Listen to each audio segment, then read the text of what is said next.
Mateus 5, 27. Ouviste o que foi dito: não adulterarás. Eu, porém, vos digo: qualquer que olhar para uma mulher com intenção impura, no seu coração já adulterou com ela. Se o teu olho direito te faz tropeçar, arranca-o e lança-o de ti, pois te convém que se perca um dos teus membros e não seja todo o seu corpo lançado no inferno. E se a tua mão direita te faz tropeçar, corta e lança-a de ti, pois te convém que se perca um dos teus membros e não vá todo o teu corpo para o inferno. A paz, meus queridos consagrados. Aqui nesse texto, embora pareça que Jesus está falando de sexo, Jesus deseja uma distinção clara sobre o olhar e o cobiçar. Vimos isso no estudo anterior, lá em Tiago 4, do 1 ao 3, sobre a guerra que ocorre dentro de nós, sobre o cobiçar e nada ter. Não é pecado olhar para alguém em admiração, em considerar uma pessoa bonita e atraente. O pecado está em olhar armazenando a imagem, construindo uma história em fantasias, resultando num desejo em possuir, em desfrutar de momentos íntimos de prazer físico. O nome disso é primordialmente cobiça. Lembrando que esse pecado não é uma casca de banana apenas para os homens. Afinal, uma mulher também corre o risco de cobiçar, não é? Notem então que Jesus ele está denunciando o pensamento impuro, como a gente pode gestar e parir o pecado. Ele nasce e já acontece dentro da pessoa. Isso inclui pessoas solteiras também, no caso da fornicação, da defraudação. O nome e a categoria muda, é adultério para pessoas casadas e é fornicação para pessoas solteiras, mas o pecado é o mesmo, só que eles têm um nível de consequência menor.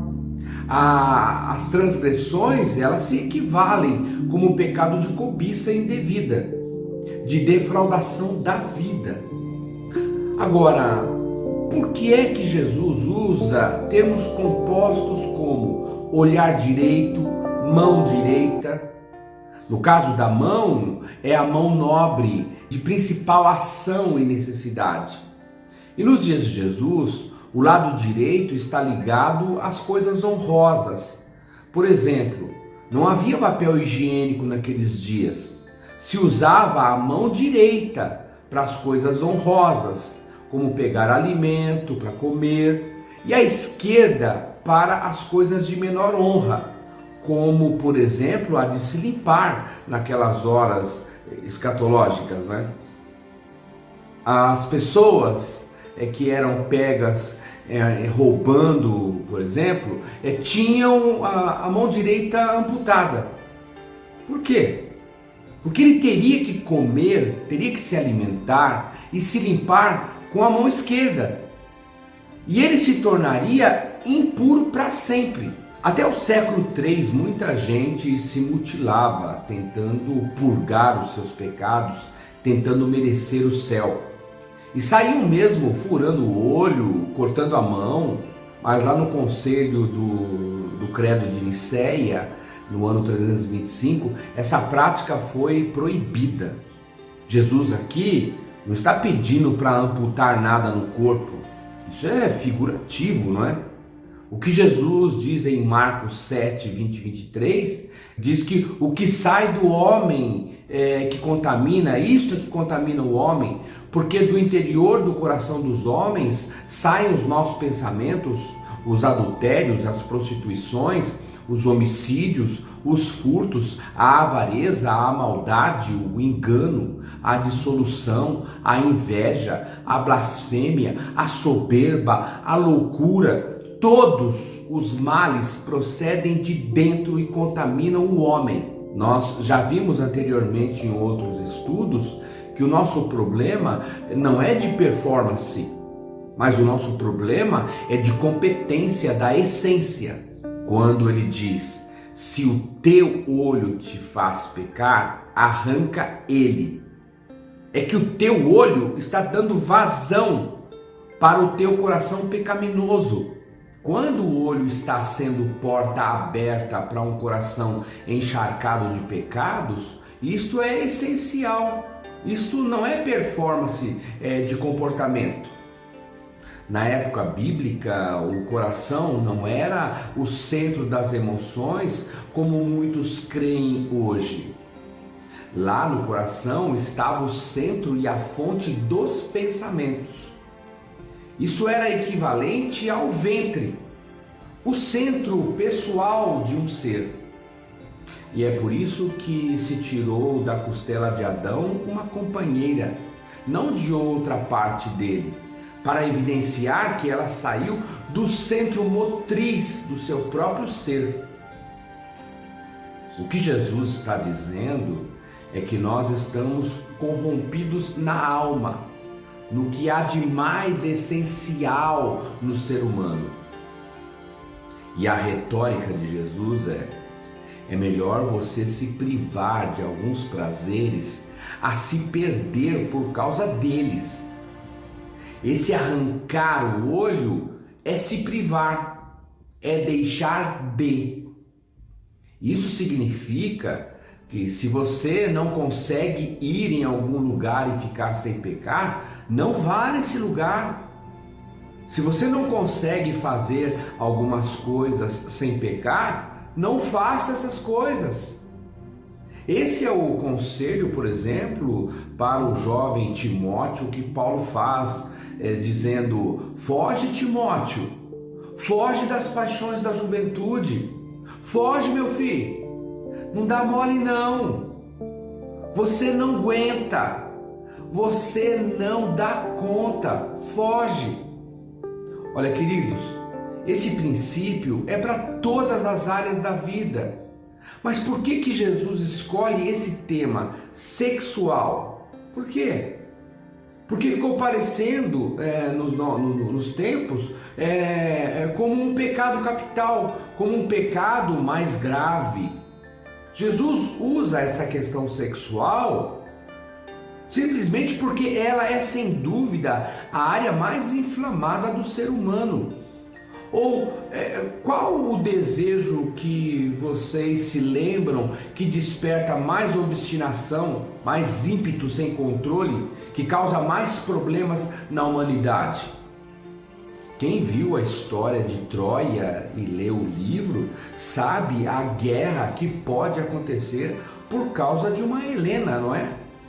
E como a obstinação, tanto do homem como da mulher nesta área, é um perigo constante.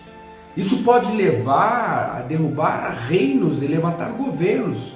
Nos dias modernos, nós poderíamos usar este mesmo argumento de Jesus para várias atividades da vida, para os vícios, para a bebida, para a internet, para a TV. Jesus está falando de amputações que trazem vida.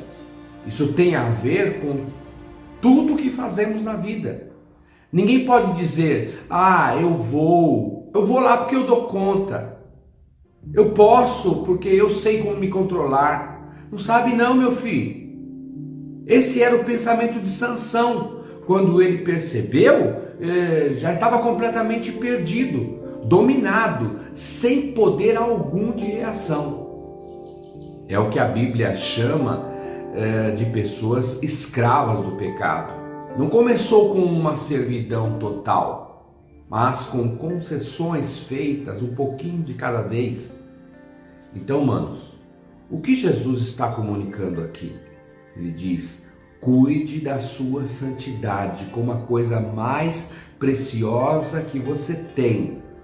Ela tem mais valor do que a sua mão direita, mais valor do que o seu olho direito. Olha a ironia na fala de Jesus. Se você ficar sem a sua mão de honra, à direita, você vai se tornar mais puro. É o contrário do que diziam os fariseus, que militavam apenas na exterioridade, na performance orgulhosa, mas que por dentro adulteravam, roubavam. Lembra do amputado por causa do roubo, que ficava para sempre impuro?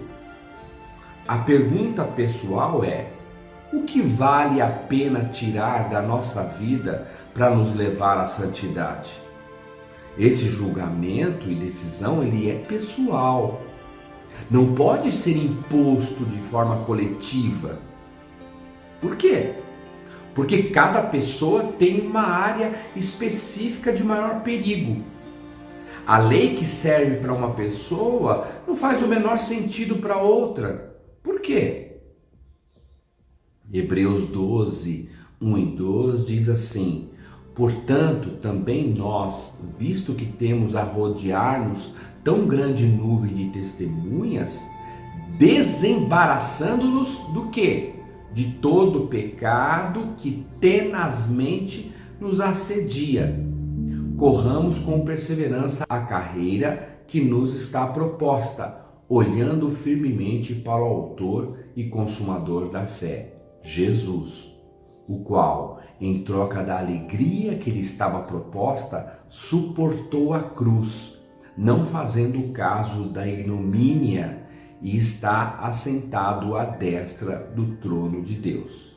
Então, é porque cada pessoa é tentada pela cobiça própria do seu coração, pelas fraquezas pessoais que cada um tem. É por isso que Jesus usa essa partícula passivadora, se o teu olho, se a tua mão. É o tal pecado que tenazmente assedia. Com o olhar é que se cria mundos, que se vê mundos, e com as mãos é que se faz o mundo, é que se realiza no mundo. E Jesus pega um lado que é objetivo, que é a mão, e um lado que é subjetivo, que são os olhos.